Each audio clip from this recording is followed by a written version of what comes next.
В октябре прошлого года Комитет по молодежной политике и Комитет по физической культуре и спорту были преобразованы в одно ведомство – Госкомитет по делам молодежи и спорту, который с недавнего времени возглавил Идрис Караусман-Оглы. По указу президента произошла реорганизация путем объединения. Теперь мы называемся, Государственный комитет Республики Абхазия по делам молодежи и спорту.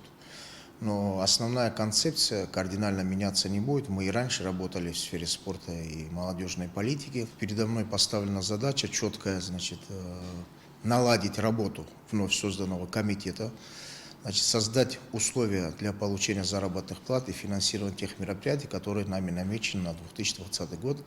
И сегодня мы занимаемся этим. Я думаю, что в течение недели мы закончим все согласования с профильными министерствами и ведомствами и приступим непосредственно к выполнению наших обязанностей. В планах ведомства продолжить работу по развитию физической культуры, спорта и молодежной политики в Абхазии. А первостепенной задачей новый руководитель считает укрепление сотрудничества со всеми спортивными федерациями республики.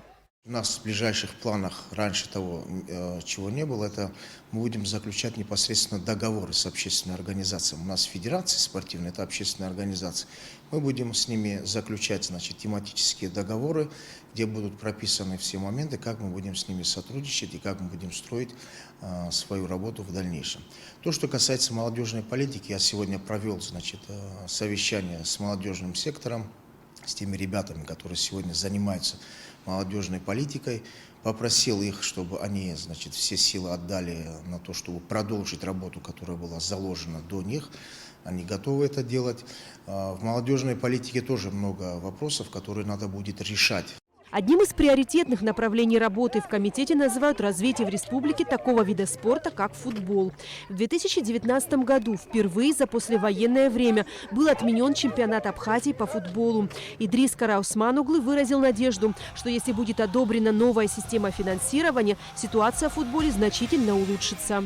Вы знаете, что во всем мире футбол является самым популярным видом спорта, массовым видом спорта. В нашей республике нужно этому виду уделять достаточное внимание. Мы знаем, что у нас есть прекрасные спортсмены, и у нас появилась возможность выхода на международную арену. Вот есть такая лига, как Конифа. Несколько лет мы участвуем и даже стали по этой версии чемпионами мира. Что сделано на этот год? В первую очередь нам удалось в бюджете комитета предусмотреть финансовые средства на мероприятия, связанные с футболом. Насколько качественно нас будет финансировать профильное министерство исполнительной власти, настолько качественно мы сможем поработать. На данный момент бюджет комитета на 2020 год находится на стадии уточнения в кабинете министров Абхазии. Эсма Гуланзе, Инала Гухава, Абхазское телевидение.